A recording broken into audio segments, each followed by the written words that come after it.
नमस्कार दोस्तों, मेरे चैनल पे आपका स्वागत है। मैं लाती हूँ आपके लिए देश विदेश की हिंदी और उर्दू जगत की कुछ सुनी, कुछ अनसुनी बेहतरीन कहानियाँ अपने अंदाज में और सटीक उच्चारण में।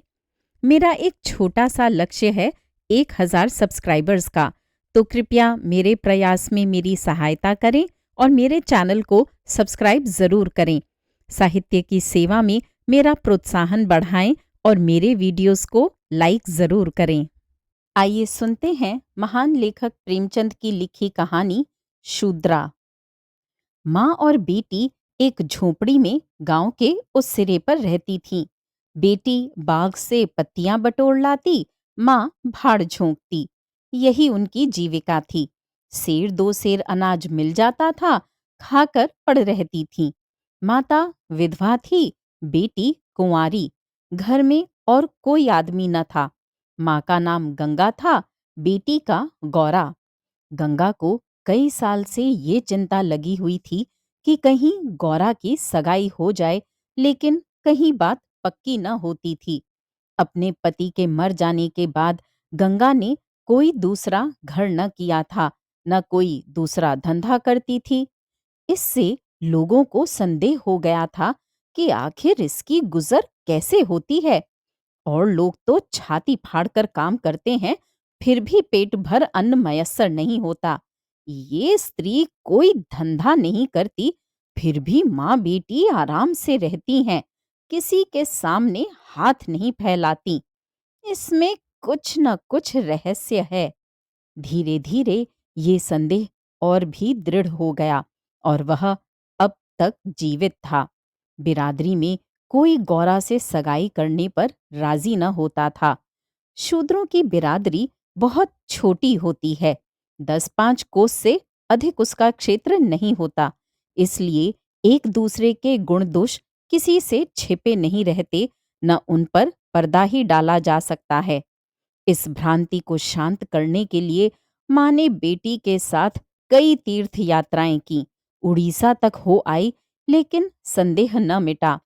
गौरा युवती थी, सुंदरी थी, पर उसे किसी ने कुएं पर या खेतों में हंसते बोलते नहीं देखा।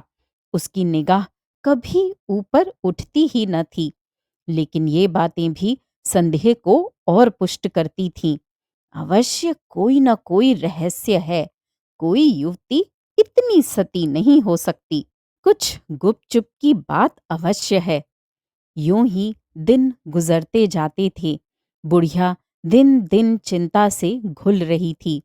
उधर सुंदरी की मुख छवि दिन दिन निखरती जाती थी। कली खिलकर फूल हो रही थी। भाग 2। एक दिन एक परदेशी गांव से होकर निकला। 10-12 कोस से आ रहा था। नौकरी की खोज में कलकत्ते जा रहा था। रात हो गई। किसी कहार का घर पूछता हुआ गंगा के घर आया। गंगा ने उसका खूब आदर सत्कार किया। उसके लिए गेहूं का आटा लाई, घर से बर्तन निकाल कर दिए। कहार ने पकाया, खाया, लेटा। बातें होने लगीं। सगाई की चर्चा छिड़ गई। कहार जवान था। गौरा पर निगाह पड़ी। उसका रंग ढंग देखा।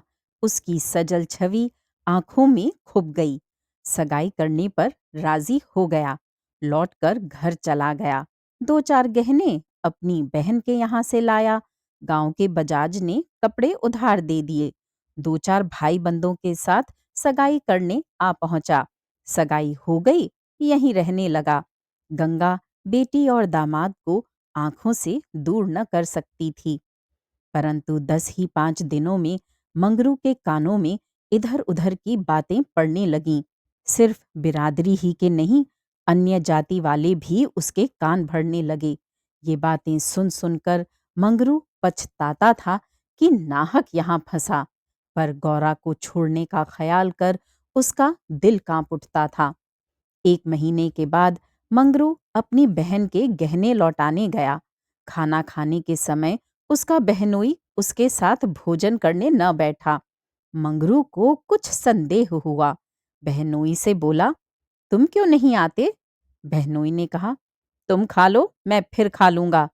मंगरू, बात क्या है? तुम खाने क्यों नहीं उठते? बहनोई, जब तक पंचायत न होगी मैं तुम्हारे साथ कैसे खा सकता हूँ?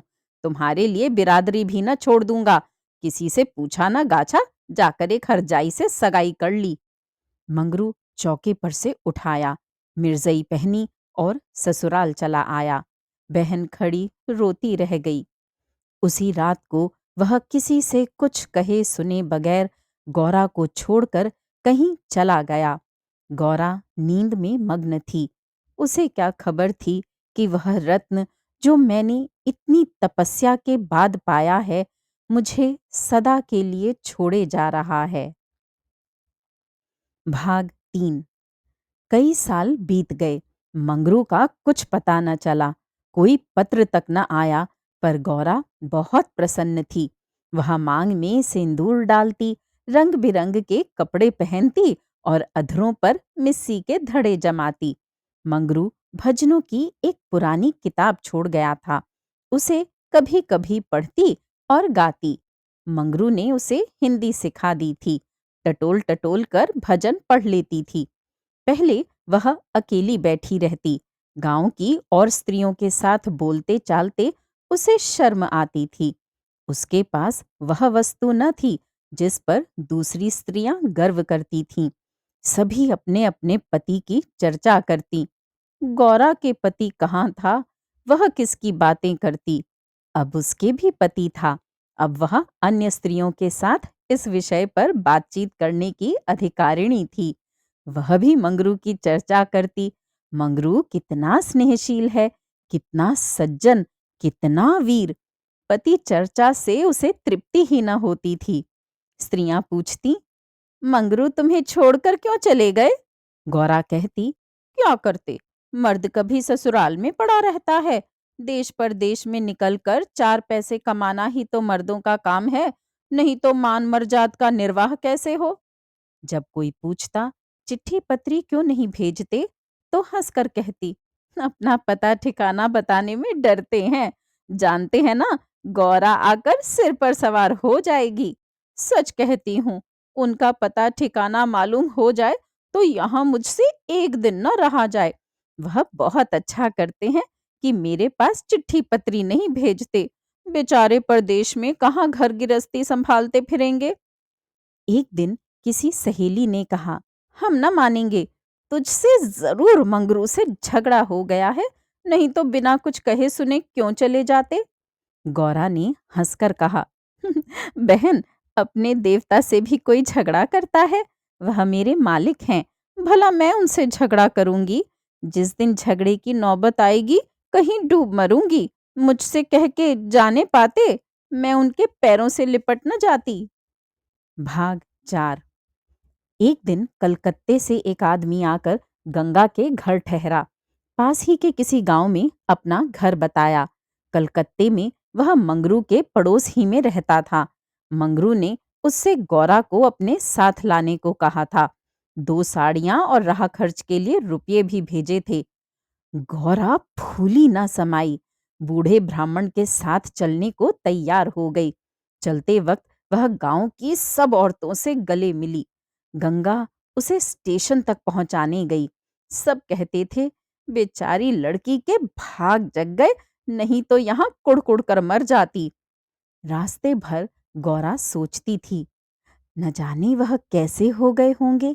अब तो मूछें अच्छी तरह निकल आई होंगी। परदेश में आदमी सुख से रहता है। देह भर आई होगी। बाबू साहब हो गए होंगे। मैं पहले 2-3 दिन उनसे बोलूंगी नहीं, फिर पूछूंगी, तुम मुझे छोड़कर क्यों चले गए? अगर किसी ने मेरे बारे में कुछ बुरा भला कहा ही था, तो तुमने उसका विश्वास क्यों कर लिया? तुम अपनी आंखों से न देखकर दूसरों के कहने पर क्यों गए? मैं भली हूं या बुरी हूं तो तुम्हारी। तुमने मुझे इतने दिनों रुलाया क्यों? तुम्हारे बारे में अगर किसी तरह कोई मुझसे कहता, तो क्या मैं तुमको छोड़ देती? जब तुमने मेरी बाह पकड़ ली, तो तुम मेरे हो गए। फिर तुम में लाख ऐब हों मेरी बला से। चाहे तुम तुर्क ही क्यों ना हो जाओ, मैं तुम्हें छोड़ नहीं सकती। तुम क्यों मुझे छोड़कर भागे? क्या समझते थे भागना सहज है? आखिर झक मारकर बुलाया कि नहीं? कैसे न बुलाते। मैंने तो तुम्हारे ऊपर दया की कि चली आई, नहीं तो कह देती कि मैं ऐसे निर्दयी के पास नहीं जाती, तो तुम आप दौड़े आते। तप करने से देवता भी मिल जाते हैं, आकर सामने खड़े हो जाते हैं। तुम कैसे ना आते? वह बार बार उद्विग्न हो होकर बूढ़े ब्राह्मण से पूछती, अब कितनी दूर है? धरती के छोर पर रहते हैं क्या? और भी कितनी ही बातें वह पूछना चाहती थी, लेकिन संकोचवश न पूछ सकती थी। मन ही मन अनुमान करके अपने को संतुष्ट कर लेती थी। उनका मकान बड़ा सा होगा, शहर में लोग पक्के घरों में रहते हैं। जब उनका साहब इतना मानता है तो नौकर भी होगा। मैं नौकर को भगा दूंगी। मैं दिन भर पड़े पड़े क्या किया करूंगी। बीच बीच में उसे घर की याद भी आ जाती थी। बेचारी अम्मा रोती होंगी। अब उन्हें घर का सारा काम आप ही करना पड़ेगा। न जाने बकरियों को चराने ले जाती हैं या नहीं। बेचारी दिन भर में करती होंगी। मैं अपनी बकरियों के लिए महीने महीने रुपये भेजूंगी। जब कलकत्ते से लौटूंगी तब सबके लिए साड़ियां लाऊंगी। तब मैं इस तरह थोड़े लौटूंगी। मेरे साथ बहुत सा असबाब होगा। सबके लिए कोई ना कोई सौगात लाऊंगी। तब तक तो बहुत सी बकरियां हो जाएंगी। यही सुख स्वप्न देखते देखते गौरा ने सारा रास्ता काट दिया। पगली क्या जानती थी कि मेरे मन कुछ और है, कर्ता के मन कुछ और। क्या जानती थी कि बूढ़े ब्राह्मणों के भेष में भी पिशाच होते हैं। मन की मिठाई खाने में मगन थी। भाग 5। तीसरे दिन गाड़ी कलकत्ते पहुंची। गौरा की छाती धड़ धड़ करने लगी। वह यहीं कहीं खड़े होंगे, अब आते ही होंगे। ये सोचकर उसने घूंघट निकाल लिया और संभल कर बैठी। मगर मंगरू वहां न दिखाई दिया। बूढ़ा ब्राह्मण बोला, मंगरू तो यहाँ नहीं दिखाई देता। मैं चारों ओर छान आया, शायद किसी काम में लग गया होगा। आने की छुट्टी न मिली होगी। मालूम भी तो न था कि हम लोग किस गाड़ी से आ रहे हैं। उनकी राह क्यों देखें, चलो डेरे पर चलें। दोनों गाड़ी पर बैठकर चले। गौरा कभी तांगे पर सवार न हुई थी। उसे गर्व हो रहा था कि कितने ही बाबू लोग पैदल जा रहे हैं, मैं तांगे पर बैठी हूँ। एक क्षण में गाड़ी मंगरू के डेरे पर पहुंच गई। एक विशाल भवन था, अहाता साफ सुथरा। साइबान में फूलों के गमले रखे हुए थे। ऊपर चढ़ने लगी, विस्मय, आनंद और आशा से उसे अपनी सुधि ही न थी। सीढ़ियों पर चढ़ते चढ़ते पैर दुखने लगे। ये सारा महल उनका है। किराया बहुत देना पड़ता होगा। रुपए को तो वह कुछ समझते ही नहीं। उसका हृदय धड़क रहा था कि कहीं मंगरू ऊपर से उतरते आ ना रहे हों। सीढ़ी पर भेंट हो गई तो मैं क्या करूंगी? भगवान करे वह पड़े सोते हों, तब मैं जगाऊं और वह मुझे देखते ही हड़बड़ाकर उठ बैठें। आखिर सीढ़ियों का अंत हुआ। ऊपर एक कमरे में गौरा को ले जाकर ब्राह्मण देवता ने बिठा दिया। यही मंगरू का डेरा था। मगर मंगरू यहाँ भी नदारद। कोठरी में केवल एक खाट पड़ी हुई थी। एक किनारे 2-4 बर्तन रखे हुए थे। यही उनकी कोठरी है। तो मकान किसी दूसरे का है। उन्होंने ये कोठरी किराए पर ली होगी। देखती हूँ चूल्हा ठंडा पड़ा हुआ है। मालूम होता है रात को बाजार में पूरियां खाकर सो रहे होंगे। यही उनके सोने की खाट है। एक किनारे घड़ा रखा हुआ था। गौरा का मारे प्यास के तालू सूख रहा था। घड़े से पानी उड़ेल कर पिया। एक किनारे एक झाड़ू रखा था। गौरा रास्ते की थकी थी, पर प्रेमोल्लास में थकान कहाँ। उसने कोठरी में झाड़ू लगाया, बर्तनों को धो धो कर एक जगह रखा।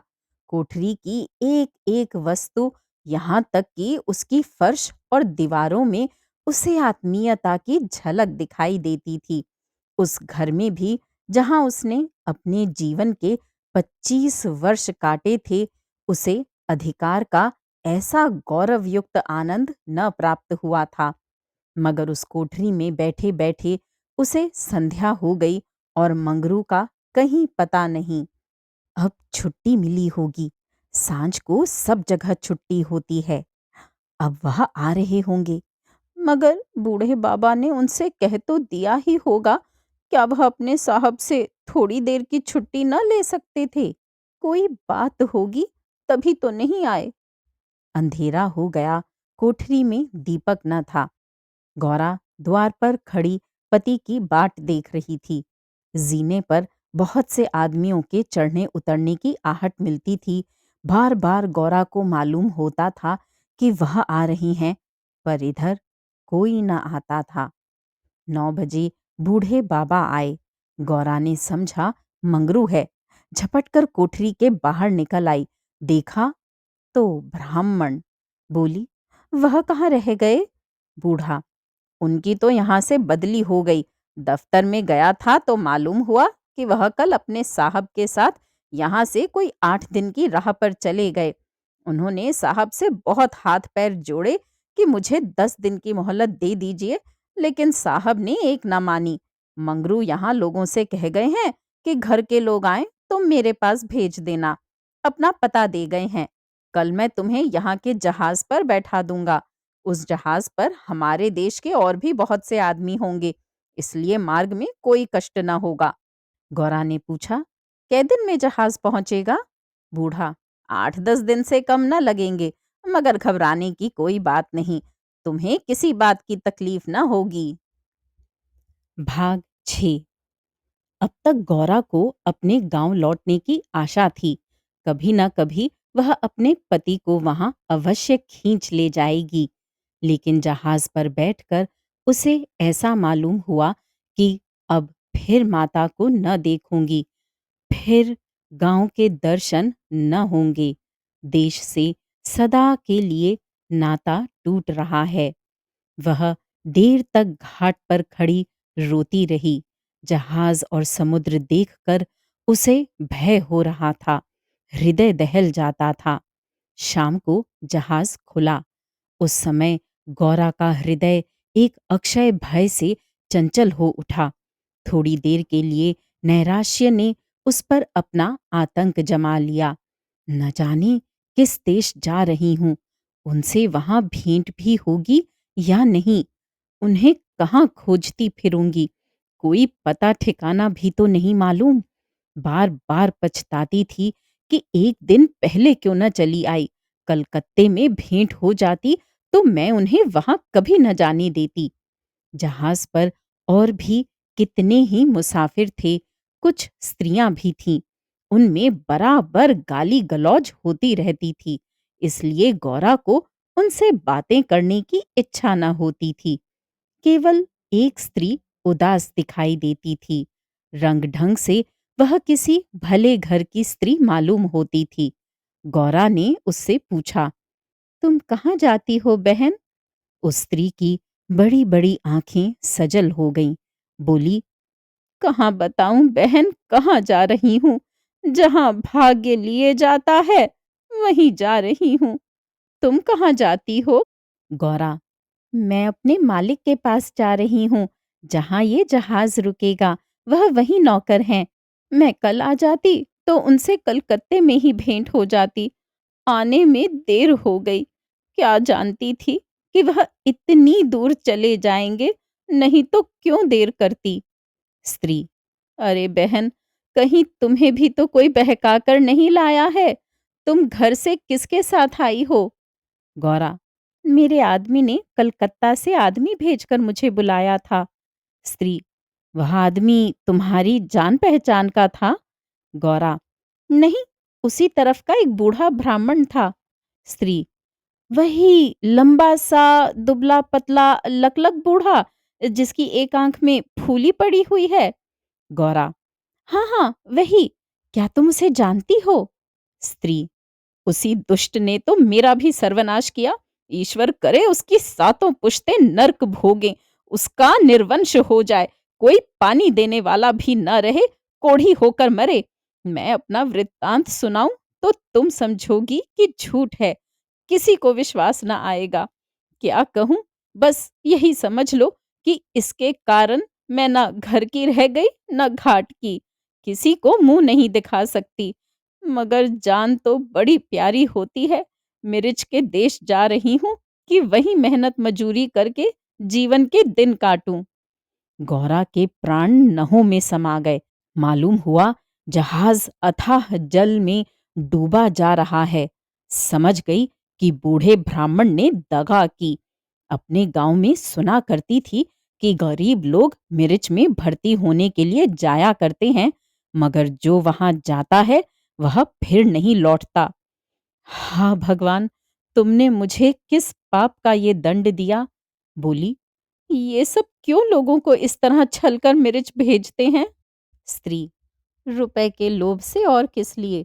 सुनती हूँ आदमी पीछे इन सबों को कुछ रुपए मिलते हैं।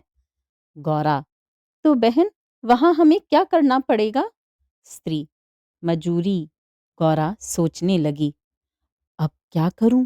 वह आशा नौका जिस पर बैठी हुई वह चली जा रही थी, टूट गई थी और अब समुद्र की लहरों के सिवा उसकी रक्षा करने वाला कोई न था। जिस आधार पर उसने अपना जीवन भवन बनाया था वह जलमग्न हो गया। अब उसके लिए जल के सिवा और कहाँ आश्रय है? उसको अपनी माता की, अपने घर की, अपने गांव की, सहेलियों की याद आई और ऐसी घोर मर्म वेदना होने लगी मानो कोई सर्प अंतस्तल में बैठा हुआ बार बार डस रहा हो। भगवान, अगर मुझे यही यातना देनी थी तो तुमने मुझे जन्म ही क्यों दिया था? तुम्हें दुखिया पर दया नहीं आती? जो पिसे हुए हैं उन्हीं को पीसते हो। करुण स्वर से बोली, तो अब क्या करना होगा बहन? स्त्री, ये तो वहां पहुंचकर मालूम होगा। अगर मजूरी ही करनी पड़े तो कोई बात नहीं, लेकिन अगर किसी ने कुदृष्टि से देखा तो मैंने निश्चय कर लिया है कि या तो उसी के प्राण ले लूंगी या अपने प्राण दे दूंगी।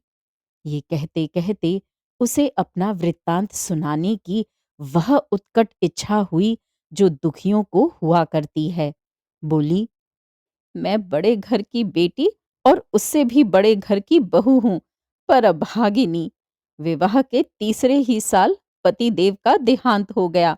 चित्त की कुछ ऐसी दशा हो गई कि नित्य मालूम होता कि वह मुझे बुला रहे हैं।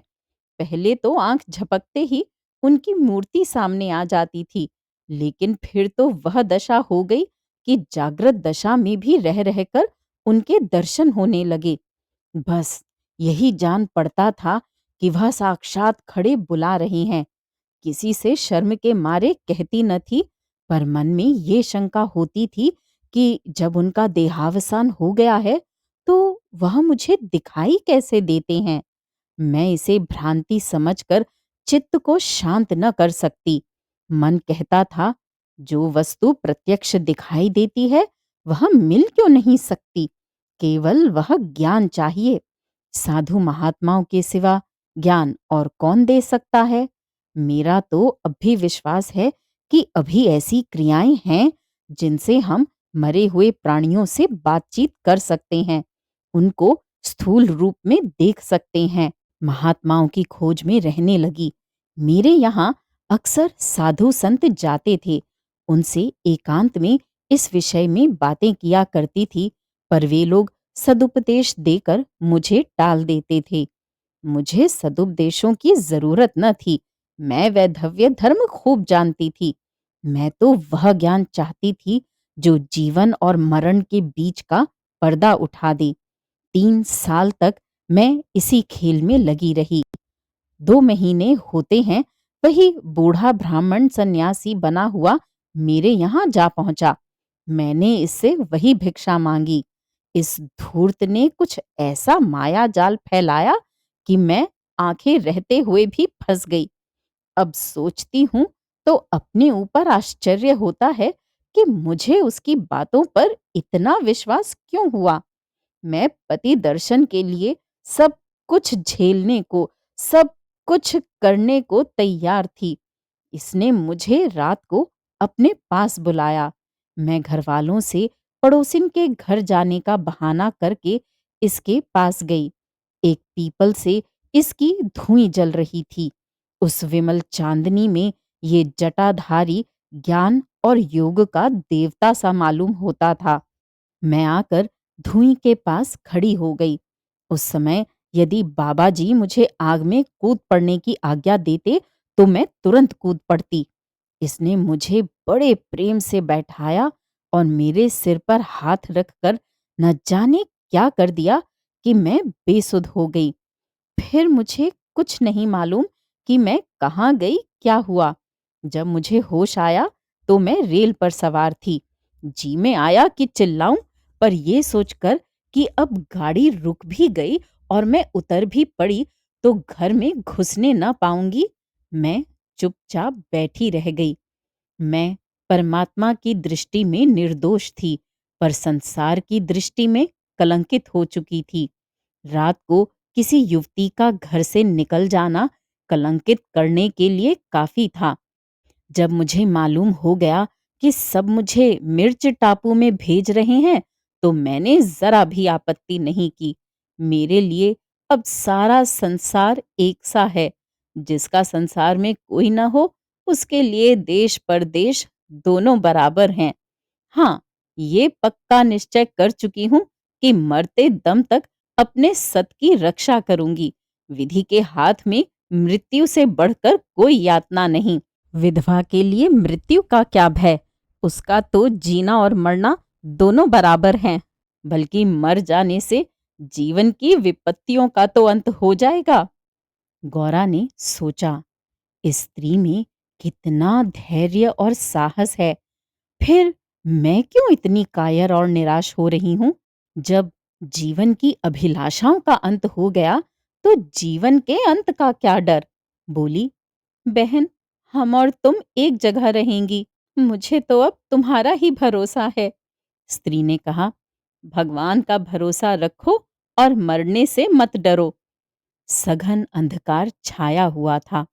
ऊपर काला आकाश था, नीचे काला जल। गौरा आकाश की ओर ताक रही थी, उसकी संगिनी जल की ओर। उसके सामने आकाश के कुसुम थे, इसके चारों ओर अनंत, अखंड, अपार अंधकार था। जहाज से उतरते ही एक आदमी ने यात्रियों के नाम लिखने शुरू किए। इसका पहनावा तो अंग्रेजी था, पर बातचीत से हिंदुस्तानी मालूम होता था। गौरा सिर झुकाए अपनी संगिनी के पीछे खड़ी थी।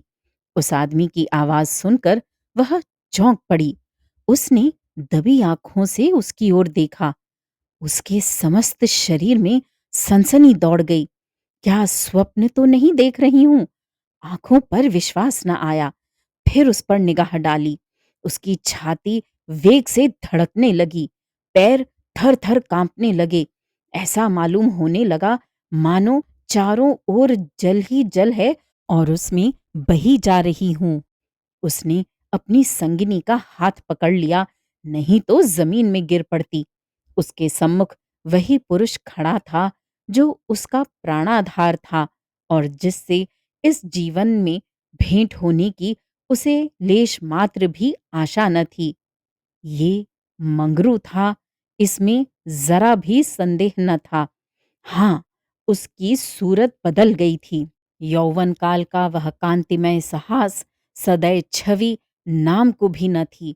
बाल खिचड़ी हो गए थे, गाल पिचके हुए, लाल आंखों से कुवासना और कठोरता झलक रही थी। पर था वह मंगरू। गौरा के जी में प्रबल इच्छा हुई कि स्वामी के पैरों से लिपट जाऊं। चिल्लाने का जी चाहा, पर संकोच ने मन को रोका। बूढ़े ब्राह्मण ने बहुत ठीक कहा था। स्वामी ने अवश्य मुझे बुलाया था और आने से पहले यहाँ चले आए। उसने अपनी संगिनी के कान में कहा, बहन, तुम उस ब्राह्मण को व्यर्थ ही बुरा कह रही थी। यही तो वह है जो यात्रियों के नाम लिख रहे हैं। स्त्री, सच? खूब पहचानती हो? गौरा, बहन, क्या इसमें धोखा हो सकता है? स्त्री, तब तो तुम्हारे भाग जग गए, मेरी भी सुधि लेना। गौरा, भला बहन, ऐसा भी हो सकता है कि यहाँ तुम्हें छोड़ दूं? मंगरू यात्रियों से बात बात पर बिगड़ता था, बात बात पर गालियां देता था। कई आदमियों को ठोकर मारे और कई को केवल अपने गांव का जिला न बता सकने के कारण धक्का देकर गिरा दिया। गौरा मन ही मन गड़ी जाती थी। साथ ही अपने स्वामी के अधिकार पर उसे गर्व भी हो रहा था। आखिर मंगरू उसके सामने आकर खड़ा हो गया और कुचेष्टापूर्ण नेत्रों से देखकर बोला, तुम्हारा क्या नाम है? गौरा ने कहा, गौरा। मंगरू चौंक पड़ा, फिर बोला, घर कहाँ है? गौरा ने कहा, मदनपुर, जिला बनारस। ये कहते कहते उसे हंसी आ गई। मंगरू ने अब की उसकी ओर ध्यान से देखा, तब लपक कर उसका हाथ पकड़ लिया और बोला, गौरा, तुम यहाँ कहाँ? मुझे पहचानती हो? गौरा रो रही थी, मुंह से बात न निकली। मंगरू फिर बोला, तुम यहाँ कैसे आई? गौरा खड़ी हो गई, आंसू पोंछ डाले और मंगरू की ओर देखकर बोली, तुम्ही ने तो बुला भेजा था। मंगरू, मैंने? मैं तो 7 साल से यहाँ हूं। गौरा, तुमने उस बूढ़े ब्राह्मण से मुझे लाने को नहीं कहा था? मंगरू, कह तो रहा हूं मैं 7 साल से यहाँ हूं और मरने पर ही यहाँ से जाऊंगा। भला तुम्हें क्यों बुलाता? गौरा को मंगरू से इस निष्ठुरता की आशा न थी। उसने सोचा, अगर ये सत्य भी हो कि इन्होंने मुझे नहीं बुलाया, तो भी इन्हें मेरा यूं अपमान न करना चाहिए था। क्या वह समझते हैं कि मैं इनकी रोटियों पर आई हूं? ये तो इतने ओछे स्वभाव के न थे। शायद दर्जा पाकर इन्हें मद हो गया है। नारी सुलभ अभिमान से गर्दन उठाकर उसने कहा, तुम्हारी इच्छा हो तो अब से लौट जाऊं। तुम्हारे ऊपर भार बनना नहीं चाहती। मंगरू कुछ लज्जित होकर बोला, अब तुम यहां से लौट नहीं सकती गौरा। यहां आकर बिरला ही कोई लौटता है। ये कहकर वह कुछ देर चिंता में मग्न खड़ा रहा, मानो संकट में पड़ा हुआ हो कि क्या करना चाहिए। उसकी कठोर मुखाकृति पर दीनता का रंग झलक पड़ा। तब कातर स्वर से बोला, जब आ ही गई हो तो रहो, जैसी कुछ पड़ेगी देखी जाएगी। गौरा, जहाज फिर कब लौटेगा? मंगरू, तुम यहां से 5 बरस के पहले नहीं जा सकती। गौरा, क्यों? क्या कुछ जबरदस्ती है? मंगरू, हाँ, यहाँ का यही हुक्म है। गौरा, तो फिर मैं अलग मजूरी करके अपना पेट पालूंगी। मंगरू ने सजल नेत्र होकर कहा, जब तक मैं जीता हूं तुम मुझसे अलग नहीं रह सकती। गौरा, तुम्हारे ऊपर भार बनकर न रहूंगी। मंगरू, मैं तुम्हें भार नहीं समझता गौरा, लेकिन ये जगह तुम जैसी देवियों के रहने लायक नहीं है। नहीं तो अब तक मैंने तुम्हें कब का बुला लिया होता। वही बूढ़ा आदमी जिसने तुम्हें बहकाया, मुझे घर से आते समय पटने में मिल गया और झांसे देकर मुझे यहाँ भर्ती कर दिया। तब से यहीं पड़ा हुआ हूँ। चलो मेरे घर में रहो, वहां बातें होंगी। ये दूसरी औरत कौन है? गौरा, ये मेरी सखी हैं। इन्हें भी बूढ़ा बहका लाया है। मंगरू, ये तो किसी कोठी में जाएंगी। इन सब आदमियों की बांट होगी। जिसके हिस्से में जितने आदमी आएंगे उतने हर एक कोठी में भेजे जावेंगे। गौरा, ये तो मेरे साथ रहना चाहती हैं। मंगरू, अच्छी बात है, इन्हें भी लेती चलो। यात्रियों के नाम तो लिखे ही जा चुके थे। मंगरू ने उन्हें एक चपरासी को सौंपकर दोनों औरतों के साथ घर की राह ली। दोनों ओर सघन वृक्षों की कतारें थीं। जहां तक निगाह जाती थी, ऊख ही ऊख दिखाई देती थी। समुद्र की ओर से शीतल निर्मल वायु के झोंके आ रहे थे। अत्यंत सुरम्य दृश्य था। पर मंगरू की निगाह उस ओर न थी। वह भूमि की ओर ताकता, सिर झुकाए संदिग्ध चाल से चला जा रहा था, मानो मन ही मन कोई समस्या हल कर रहा था। थोड़ी ही दूर गए थे कि सामने से 2 आदमी आते हुए दिखाई दिए। समीप आकर दोनों रुक गए और एक ने हंसकर कहा, मंगरू, इनमें से एक हमारी है, दूसरा बोला, और दूसरी मेरी। मंगरू का चेहरा तमतमा उठा था। भीषण क्रोध से कांपता हुआ बोला, ये दोनों मेरे घर की औरतें हैं, समझ गए? इन दोनों ने जोर से कह कहा मारा और एक ने गौरा के समीप आकर उसका हाथ पकड़ने की चेष्टा करके कहा, ये मेरी है, चाहे तुम्हारे घर की हो चाहे बाहर की। बचा, हमें चकमा देते हो। मंगरू, कासिम, इन्हें मत छेड़ो, नहीं तो अच्छा ना होगा। मैंने कह दिया मेरे घर की औरतें हैं। मंगरू की आंखों से अग्नि की ज्वाला सी निकल रही थी। वह दोनों उसके मुख का भाव देखकर कुछ सहम गए और समझ लेने की धमकी देकर आगे बढ़े, किंतु मंगरू के अधिकार क्षेत्र से बाहर पहुंचते ही एक ने पीछे से ललकार कर कहा, देखें कहाँ लेके जाते हो।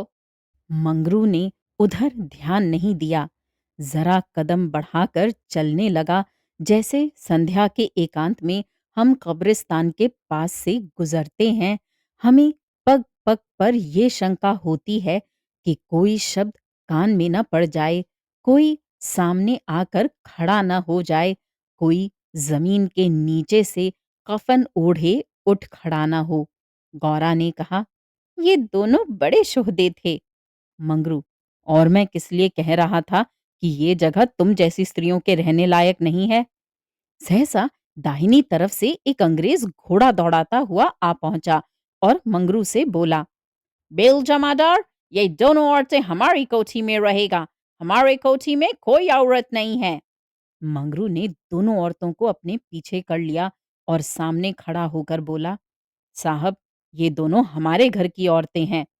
साहब, ओहो, तुम झूठा आदमी, हमारे कोठी में कोई औरत नहीं और तुम डोले जाएगा, ऐसा नहीं हो सकता। गौरा की ओर इशारा करके, इसको हमारे कोठरी पर पहुंचा दो। मंगरू ने सिर से पैर तक कांपते हुए कहा, ऐसा नहीं हो सकता। मगर साहब आगे बढ़ गया था, उसके कान में बात न पहुंची। उसने हुक्म दे दिया था और उसकी तामील करना जमादार का काम था। शेष मार्ग निर्विघ्न समाप्त हुआ। आगे मजूरों के रहने के मिट्टी के घर थे। द्वारों पर स्त्री पुरुष जहां तहां बैठे हुए थे। सभी इन दोनों स्त्रियों की ओर घूरते थे और आपस में इशारे करके हंसते थे। गौरा ने देखा, उनमें छोटे बड़े का लिहाज नहीं है, न किसी की आंखों में शर्म है। एक भदैसल औरत ने हाथ पर चिलम पीते हुए अपनी पड़ोसन से कहा, 4 दिन की चांदनी फिर अंधेरा पाक। दूसरी अपनी चोटी गूंथती हुई बोली, कलोर है ना। भाग 7। मंगरू दिन भर द्वार पर बैठा रहा, मानो कोई किसान अपने मटर के खेत की रखवाली कर रहा हो। कोठरी में दोनों स्त्रियां बैठी अपने नसीबों को रो रही थीं। इतनी देर में दोनों को यहाँ की दशा का परिचय कराया गया था। दोनों भूखी प्यासी बैठी थीं। यहाँ का रंग देखकर भूख प्यास सब भाग गई थी। रात के 10 बजे होंगे कि एक सिपाही ने आकर मंगरू से कहा, चलो, तुम्हें जंट साहब बुला रहे हैं। मंगरू ने बैठे बैठे कहा, देखो नब्बी, तुम भी हमारे देश के आदमी हो, कोई मौका पड़े तो हमारी मदद करोगे ना? जाकर साहब से कह दो मंगरू कहीं गया है, बहुत होगा जुर्माना कर देंगे। नब्बी, ना भैया, गुस्से में भरा बैठा है, पिए हुए है, कहीं मार चले तो बस, चमड़ा इतना मजबूत नहीं है। मंगरू, अच्छा, तो जाकर कह दो नहीं आता।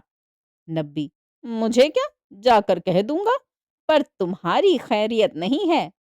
मंगरू ने जरा देर सोचकर लकड़ी उठाई और नब्बी के साथ साहब के बंगले पर चला। ये वही साहब थे जिनसे आज मंगरू से भेंट हुई थी। मंगरू जानता था कि साहब से बिगाड़ करके यहाँ एक क्षण भी निर्वाह नहीं हो सकता। जाकर साहब के सामने खड़ा हो गया। साहब ने दूर से ही डांटा, तुमने उसे अपने घर में क्यों रखा है? मंगरू, हुजूर, वह मेरी ब्याहता औरत है। साहब, अच्छा, वह दूसरी कौन है? मंगरू, वह मेरी सगी बहन है हुजूर। साहब, हम कुछ नहीं जानता, तुमको लाना पड़ेगा। दो में से कोई, दो में से कोई।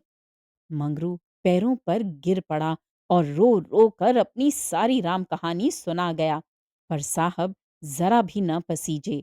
अंत में वह बोला, हुजूर, वह दूसरी औरतों की तरह नहीं है। अगर यहाँ आ भी गई तो प्राण दे देंगी। साहब ने हंसकर कहा, ओ, जान देना इतना आसान नहीं है। नब्बी, मंगरू, अपनी दांव रोते क्यों हो? तुम हमारे घर नहीं घुसे थे? अब भी जब घात पाते हो जा पहुंचते हो। अब क्यों रोते हो? एजेंट, ओ, ये बदमाश है। अभी जाकर लाओ, नहीं तो हम तुमको हंटरों से पीटेगा। मंगरू, हुजूर, जितना चाहे पीट लें, मगर मुझसे ये काम करने को न कहें जो मैं जीते जी नहीं कर सकता। एजेंट, हम 100 हंटर मारेगा। मंगरू, हुजूर, 1000 हंटर मार लें, लेकिन मेरे घर की औरतों से न बोलें। एजेंट नशे में चूर था। हंटर लेकर मंगरू पर पिल पड़ा और लगा सड़ासड़ जमाने। 10-12 कोड़े मंगरू ने धैर्य के साथ सहे, फिर हाय हाय करने लगा। देह की खाल फट गई थी और मांस पर चाबुक पड़ता था, तो बहुत जब्त करने पर भी कंठ से आर्त ध्वनि निकल आती थी। और अभी 100 में कुल 15 चाबुक पड़े थे। रात के 10 बजे थे। चारों ओर सन्नाटा छाया था और उस नीरव अंधकार में मंगरू का करुण विलाप किसी पक्षी की भांति आकाश में मंडरा रहा था। वृक्षों के समूह भी हतबुद्धि से खड़े मौन रुदन की मूर्ति बने हुए थे। ये पाषाण हृदय लंपट विवेक शून्य जमादार इस समय एक अपरिचित स्त्री के सतीत्व की रक्षा करने के लिए अपने प्राण तक देने को तैयार था, केवल इस नाते कि ये उसके पत्नी की संगिनी थी। वह समस्त संसार की नजरों में गिरना गंवारा कर सकता था, पर अपनी पत्नी की भक्ति पर अखंड राज्य करना चाहता था। इसमें अणु मात्र की कमी भी उसके लिए असह्य थी। उस अलौकिक भक्ति के सामने उसके जीवन का क्या मूल्य था? ब्राह्मणी तो जमीन पर ही सो गई थी, पर गौरा बैठी पति की बाट जो रही थी। अभी तक वह उससे कोई बात न कह सकी थी। 7 वर्षों की विपत्ति कथा कहने और सुनने के लिए बहुत समय की जरूरत थी, और रात के सिवा वह समय फिर कब मिल सकता था? उसे ब्राह्मणी पर कुछ क्रोध सा आ रहा था कि ये क्यों मेरे गले का हार हुई? इसी के कारण तो वह घर में नहीं आ रहे हैं। यकायक वह किसी का रोना सुनकर चौंक पड़ी। भगवान! इतनी रात गए कौन दुख का मारा रो रहा है? अवश्य कोई कहीं मर गया है। वह उठकर द्वार पर आई और ये अनुमान करके कि मंगरू यहाँ बैठा हुआ है, बोली, वह कौन रो रहा है? जरा देखो तो। लेकिन जब कोई जवाब न मिला तो वह स्वयं कान लगाकर सुनने लगी। सहसा उसका कलेजा धक से हो गया। तो ये उन्हीं की आवाज है। अब आवाज साफ सुनाई दे रही थी। मंगरू की आवाज थी। वह द्वार के बाहर निकल गई। उसके सामने एक गोली के टप्पे पर एजेंट का बंगला था। उसी तरफ से आवाज आ रही थी। कोई उन्हें मार रहा है। आदमी मार पड़ने पर ही इस तरह होता है। मालूम होता है वही साहब उन्हें मार रहा है। वह वहां खड़ी न रह सकी। पूरी शक्ति से उस बंगले की ओर दौड़ी। रास्ता साफ था। एक क्षण में वह फाटक पर पहुंच गई। फाटक बंद था। उसने जोर से फाटक पर धक्का दिया, लेकिन वह फाटक न खुला, और कई बार जोर जोर से पुकारने पर भी कोई बाहर न निकला। तो वह फाटक के जंगलों पर पैर रखकर भीतर कूद पड़ी, और उस पार जाते ही उसने एक रोमांचकारी दृश्य देखा। मंगरू नंगे बदन बरामदे में खड़ा था और एक अंग्रेज उसे हंटरों से मार रहा था। गौरा की आंखों के सामने अंधेरा छा गया। वह एक छलांग में साहब के सामने जाकर खड़ी हो गई और मंगरू को अपने अक्षय प्रेम सबल हाथों से ढांक कर बोली, सरकार दया करो, इनके बदले मुझे जितना चाहो मार लो, पर इनको छोड़ दो। एजेंट ने हाथ रोक लिया और उन्मत्त की भांति गौरा की ओर कई कदम आकर बोला, हम इसको छोड़ जाएं तो तुम मेरे पास रहेगा? मंगरू के नथने फड़कने लगे। ये पामर नीच अंग्रेज मेरी पत्नी से इस तरह की बातें कर रहा है। अब तक वह जिस अमूल्य रत्न की रक्षा के लिए इतनी यातनाएं सह रहा था, वही वस्तु साहब के हाथ में चली जा रही है। ये असह्य था। उसने चाहा कि लपक कर साहब की गर्दन पर चढ़ बैठूं, जो कुछ होना है हो जाए। ये अपमान सहने के बाद जीकर ही क्या करूंगा। लेकिन नब्बी ने उसे तुरंत पकड़ लिया और कई आदमियों को बुलाकर उसके हाथ पांव बांध दिए।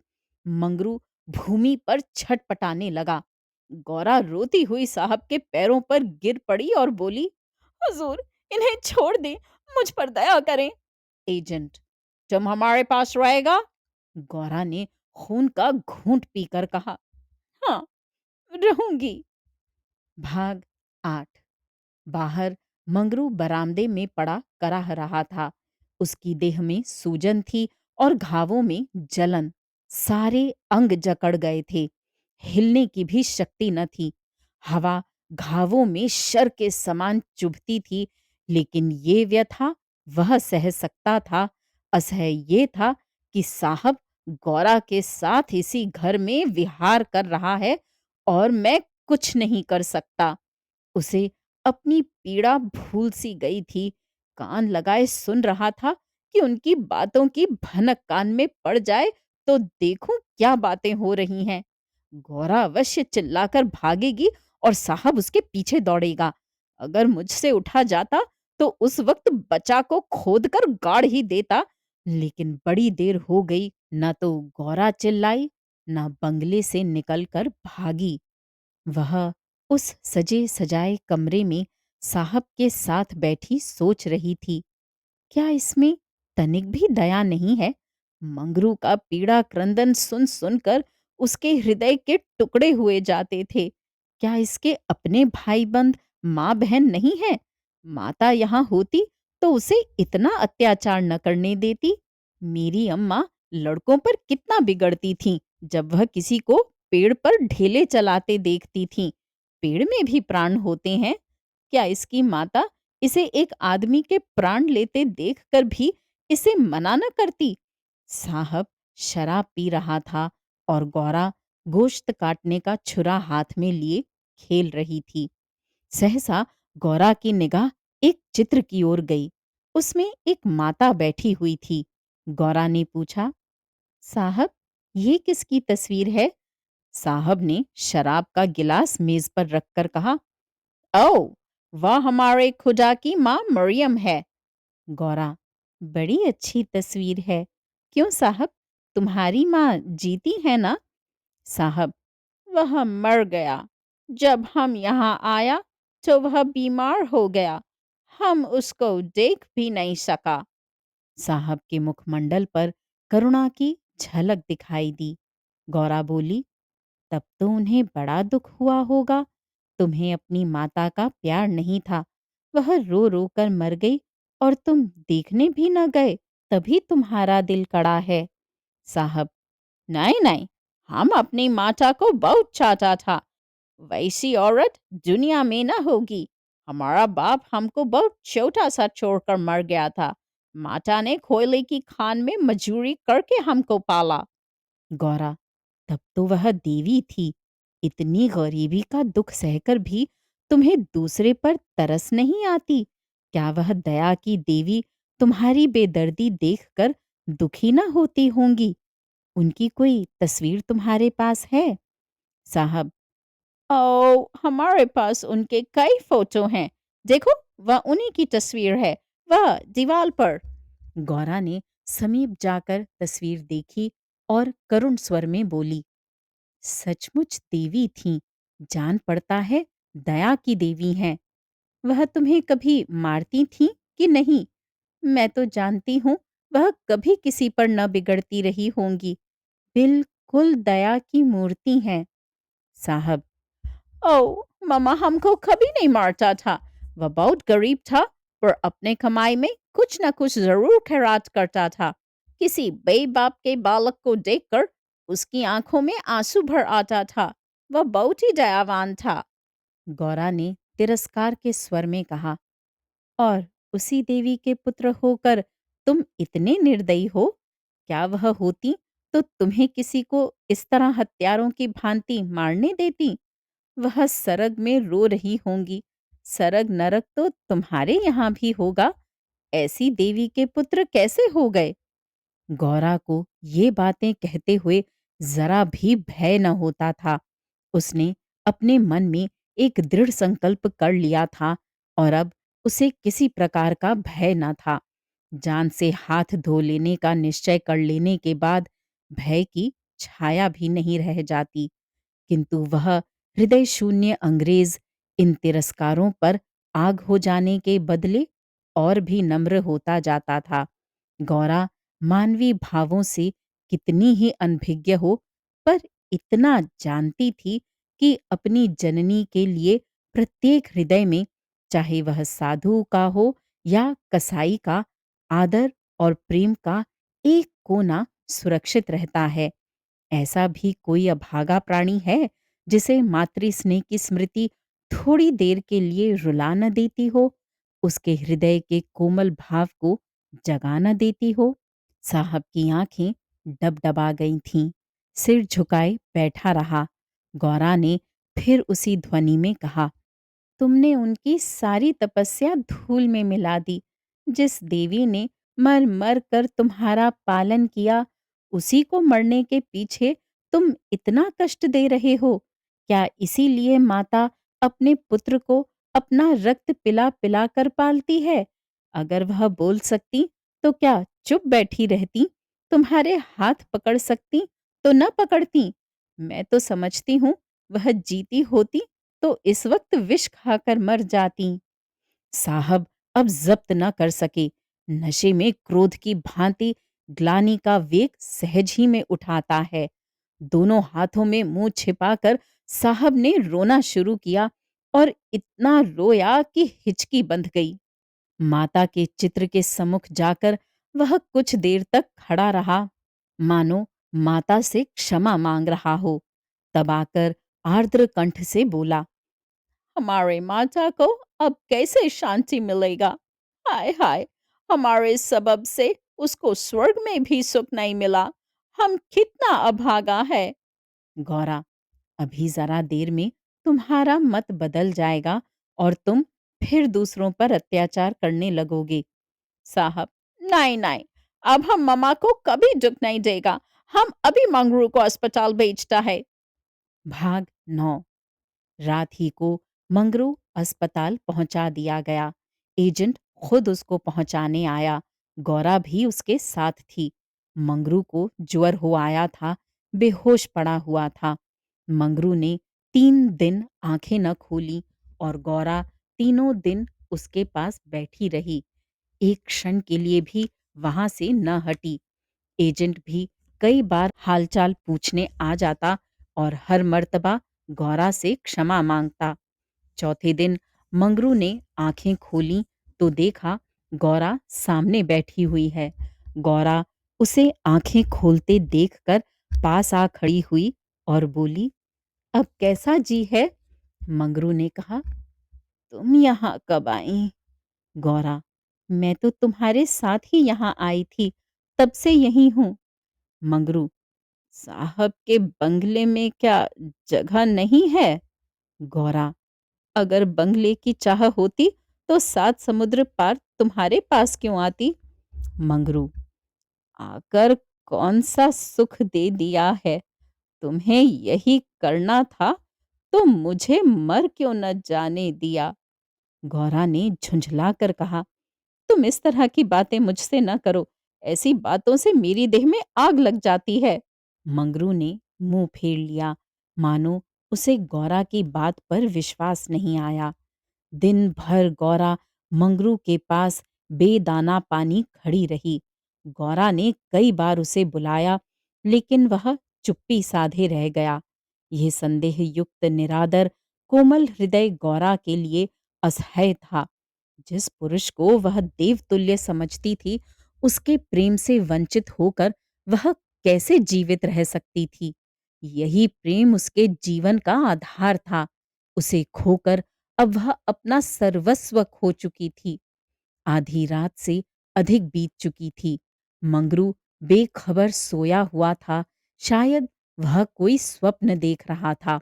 गौरा ने उसके चरणों पर सिर रखा और अस्पताल से निकली। मंगरू ने उसका परित्याग कर दिया था। वह भी उसका परित्याग करने जा रही थी। अस्पताल के पूर्व दिशा में एक फरलांग पर एक छोटी सी नदी बहती थी। गौरा उसके कगार पर खड़ी हो गई।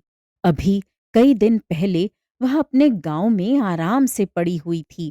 उसे क्या मालूम था कि जो वस्तु इतनी मुश्किल से मिल सकती है, वह इतनी आसानी से खोई भी जा सकती है। उसे अपनी माँ की, अपने घर की, अपने सहेलियों की, अपनी बकरी के बच्चों की याद आई। वह सब कुछ छोड़कर इसीलिए यहाँ आई थी। पति के ये शब्द, क्या साहब के बंगले में जगह नहीं है, उसके मर्म स्थान में बाणों के समान चुभे हुए थे। ये सब तेरे ही कारण तो हुआ। मैं न रहूंगी तो वह फिर आराम से रहेंगे। सहसा उसे ब्राह्मणी की याद आ गई। उस दुखिया के दिन यहाँ कैसे कटेंगे? चलकर साहब से कह दूं कि उसे या तो उसके घर भेज दें या किसी पाठशाला में काम दिला दें।